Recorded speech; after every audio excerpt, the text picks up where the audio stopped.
अस्सलामुअलैकुम and welcome back to another vlog. Winter में थोड़ा बंदा लेज़ी हो जाता है, इसलिए थोड़ा देर से उठता है। लेकिन अब समर है, इसलिए ज़्यादा देर सोने को दिल नहीं करता। और मैं तो 4 बजे उठ जाती हूँ, क्योंकि मुझे सुबह सुबह सबसे पहले मोटर चलाना होती है। क्योंकि आजकल पानी का बहुत मसला चला हुआ है। ये अभी भी मैं आपको दिखा रही हूँ कि रात के बर्तन रखे हुए हैं और सारा दिन फिर पानी नहीं आता। लेकिन जब आप 4 बजे सुबह चलाते हैं तो फिर कुछ पानी चढ़ जाता है, जिससे सारा दिन ज़रा अच्छे से गुज़र जाता है। यहाँ पर जी बांग्लादेश से मेरे बहुत ही प्यारे से सब्सक्राइबर हैं। उन्होंने रिक्वेस्ट की थी कि आप जो है ना तफसील से आटा गूंदने की हमें वीडियो बना के दिखाएं। तो मैंने कहा चलें आज सबसे पहले यही काम किया जाए।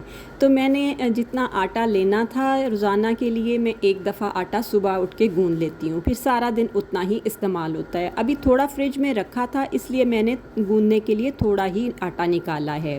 मैं आटे में सबसे पहले नमक मिलाती हूँ। अगर वैसे आप नमक ना भी मिलाएं तो कोई इतना ज़रूरी नहीं, लेकिन जैसे बचपन में देखा है ना अम्मी को आटे में नमक डालते हुए, फिर ख़ुद से गूंदना शुरू किया तो नमक डालना शुरू कर दिया। हालांकि आटे में नमक की कोई इतनी ज़रूरत नहीं होती, तो वो डालती हूँ और थोड़ा सा ऑयल या घी डालती हूँ। वैसे मैं थोड़ा सा ना कभी कभी दूध भी डाल देती हूँ, क्योंकि इससे ना रोटियाँ बड़ी नरम सी बनती हैं। और मेरे हस्बैंड कहते हैं कि रोटियाँ और पराठे ना बड़े नरम होने चाहिए।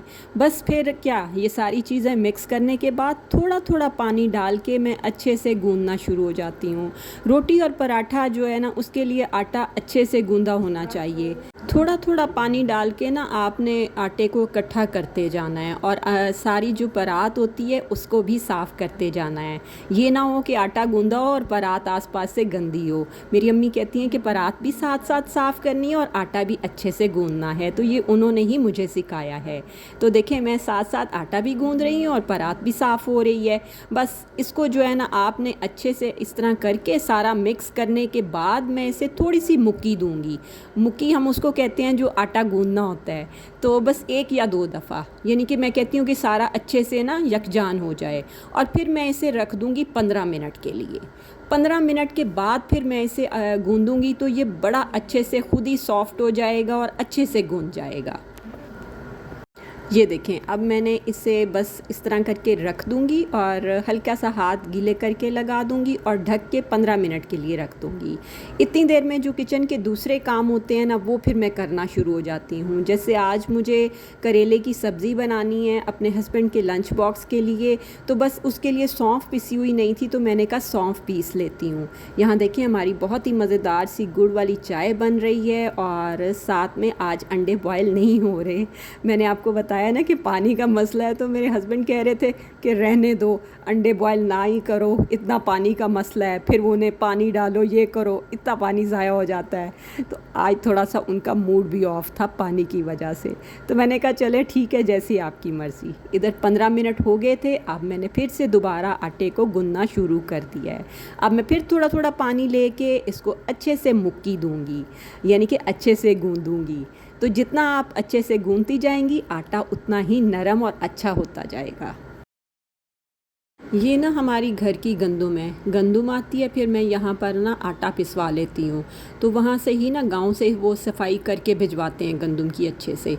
और हमें इसी गंदुम की आदत है। बाज़ार वगैरह से हम बिल्कुल आटा वगैरह नहीं लेते, क्योंकि वो हमें बिल्कुल सूट नहीं करता। तो बस मैं आटा गूंद के ना थोड़ी देर के लिए फ़्रिज में रख देती हूँ ताकि ये सेट हो जाए और उसके बाद आप पराठे रोटी कुछ भी बना लें। यहाँ पर जी मैंने करेले वॉश करने थे। ये इनको मैंने हल्का सा नमक लगा के ना तो मैंने इन्हें फ्रीज़ किया हुआ था। तो अब बस मैं अच्छे से इन्हें धो लूँगी, क्योंकि टैप में तो पानी आ नहीं रहा। तो मैं जो पीने वाला पानी होता है ना, तो वो मैं उस यानी कि बॉटल में से निकालती हूँ और फिर निकाल के इस तरह करके 2-3 दफ़ा वॉश करके तो मैं इसे ना रख दूँगी। और आज जो जैसे मैं करेले बना रही हूँ ना, इसमें मैं फ्राई नहीं करूँगी, क्योंकि पहले ही बहुत बर्तन बने हुए हैं, तो मेरा बिल्कुल इरादा नहीं और बर्तन गंदे करने का ना।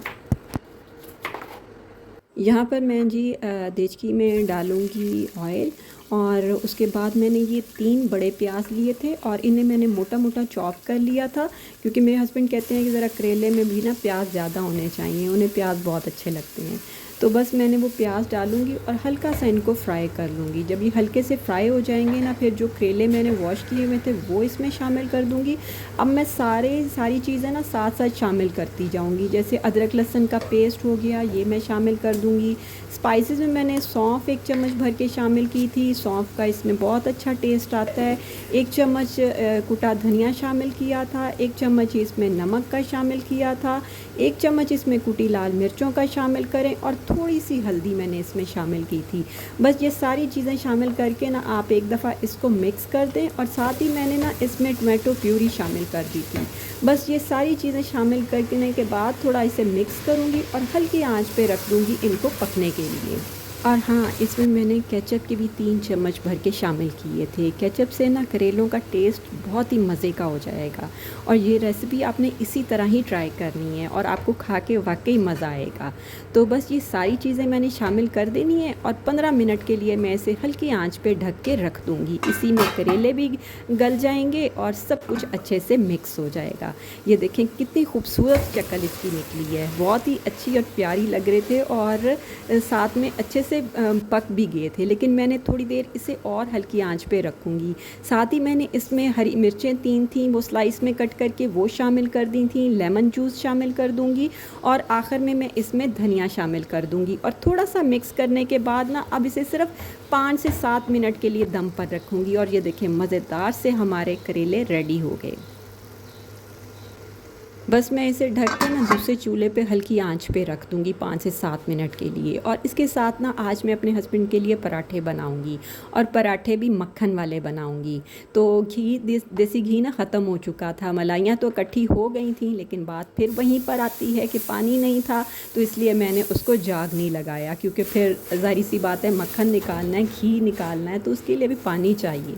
तो बस यहाँ पर देखें मैंने मज़ेदार से पराठे मक्खन वाले रेडी कर लिए और आज ये मैं अपने हस्बैंड को लंच में दूंगी, साथ में ना रायता दूंगी। और मैंने ये सोचा था कि मैं जो है ना दोपहर में अपने लिए फुल्का बनाऊंगी और साथ में जो है ना लस्सी बनाऊंगी। लस्सी हो, करेले हो और साथ में गर्मा गर्म फुल्का हो तो खाकर वाकई मज़ा आ जाता है। बस यहाँ पर मैं उनका लंच बॉक्स पैक कर रही थी और साथ में मेरे हस्बैंड मुझे बता रहे थे कि मैंने वो मोटर ठीक करने वाले को बुलाया है, तो फिर आप जो है ना वो तकरीबन 10 बजे आएगा तो जो है ना मोटर ठीक कर देगा। तो मैंने कहा चलें ठीक है। यहाँ पर ना तकरीबन पौने 9 बज चुके थे, तो 9 बजे ना मेरे हस्बैंड ऑफ़िस चले जाते हैं। लेकिन क्या हुआ जी, जब वो गए तो पीछे से मोटर ठीक करने वाला आया, तो मैंने उन्हें वॉइस मैसेज किया कि मैंने कहा इस तरह करके वो आया है, तो अगर आप आ जाएं तो बेहतर है। तो मेरे हस्बैंड ने वहाँ से फिर ऑफ़ लिया और फिर वो घर वापस आ गए और साथ में लंच बॉक्स भी ऐसे का ऐसे ही आ गया। फिर उन्होंने घर आके ही नाश्ता कर लिया। यहाँ पर जी आज मैंने कहा चलो टाइम है तो ऐसे करती हूँ कि जो मैंने चूल्हे के 7 पेपर्स लगाए होते हैं ना, ये आपको पता है हांडी बनाने से, घी के छींटों से पकौड़े बनाए ये वो, तो मैंने कहा ये चेंज कर देती हूँ क्योंकि ये कि ना काफ़ी ख़राब हुए हैं। इससे ये लगाने से होता है कि जो आपकी वॉल्स होती हैं ना वो ख़राब नहीं होती। तो जहाँ मैंने डस्टबिन रखी हुई है उसके पीछे भी मैंने इस तरह करके ना ब्लैक पेपर लगाया हुआ है। तो मैंने कहा आज ये वाला काम करती हूँ। बस ये काम करने के बाद ना फिर मैंने जी कहा तरबूज खाया जाए और उसके बाद फिर बाकी काम किए जाएंगे। आज की वीडियो मैंने यहीं तक बनाई थी। इसके बाद ये थी जी कल की वीडियो, और मेरी जो सिस्टर आई हुई हैं उनका नाम साइमा है। उन्होंने कहा कि मैं चिकन बिरयानी बनाती हूँ, तो वो बहुत ही मज़ेदार सी ना चिकन बिरयानी बनाती हैं। यहाँ पर उसने प्याज फ्राई किए थे और उसमें चिकन और आलू डाल के फ्राई कर रही थी। और वो चिकन बिरयानी में ना ज़्यादा ये शान का मसाला ही यूज़ करते हैं, तो बस वो उसने फिर 3-4 टमाटर काट के शामिल कर दिए, शान का मसाला शामिल कर दिया। हालांकि मैंने उसे कहा कि मैंने कहा इस तरह किया करो कि कुछ मसाले अपने घर के शामिल किया करो और कुछ जो है ना ये किया करो। कहती कि नहीं मैं तो इसी तरह ही बनाती हूँ, तो मैंने यही मसाले शामिल करने हैं। तो मेरे पास वो घर में ही मसाले रखे हुए थे क्योंकि मैं तो बहुत कम ये डब्बे वाले मसाले यूज़ करती हूँ। अगर बिरयानी भी बनानी हो तो सिर्फ 2 चम्मच ये डालती हूँ, बाकी घर के ही मसाले शामिल करती हूँ। तो यहाँ पर क्या हुआ जी, लास्ट में जो है ना बहुत मुश्किल हुई क्योंकि गैस बहुत कम हो गई थी। और फिर मैंने कहा साइमा मेरी जो सिस्टर है ना वो थोड़ा सा स्लो काम करती है, तो मैंने कहा अब मैं जल्दी जल्दी करती हूँ। क्योंकि मेरी ये सिस्टर जो है ना काम बड़ा स्लो करती हैं, तो मैंने कहा साइमा तुम ऐसे करो, अब पीछे हो, मैं जल्दी से जो है ना सारा वो दम पे लगाती हूँ, क्योंकि दम पर भी तो कम से कम 20-25 मिनट तो ज़रूरी होते हैं ना।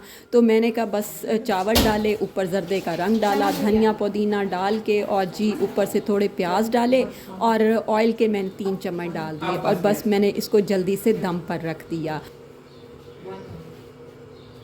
ये देखें मज़ेदार सी हमारी चिकन बिरयानी रेडी हो गई, साथ में रायता और सैलेड था, और हमने फिर दोपहर को यही खाना खाया। इसके बाद ये शाम का टाइम है और गर्मा गर्म समोसे हों और साथ में चाय हो तो बहुत मज़ा आता है। और मुझे ना समोसे बहुत पसंद हैं, लेकिन मेरे हस्बैंड बहुत कम लेके आते हैं, क्योंकि वो इतने ना हमारे घर में खाए नहीं जाते। तो मेरी सिस्टर आई हुई थी, तो मैंने कहा चलो जी एक मैं खाती हूँ, एक अपने हस्बैंड को दूँगी और एक अपनी सिस्टर को दूँगी। तो वैसे मुझे ना गाँव के समोसे बहुत याद आते हैं, वहाँ पर समोसे बहुत मज़े के बनते हैं, और बिल्कुल हमारे ना घर के सामने ही उसकी जो है ना वो शॉप है समोसों वाली। तो जब भी हमने खाने होते थे ना हम मंगा लेते थे। गरम समोसा। शाम की चाय पीने के बाद फिर जब 6 बजे गैस आएगी तो फिर डिनर की तैयारी की जाएगी। तो आज की वीडियो कैसी लगी आपको, आपने कमेंट बॉक्स में ज़रूर बताना है, और वीडियो को लाइक तो ज़रूर करना है। तो बस फिर यहाँ तक ही, मिलते हैं नेक्स्ट वीडियो में। ओके, अल्लाह हाफ़िज़।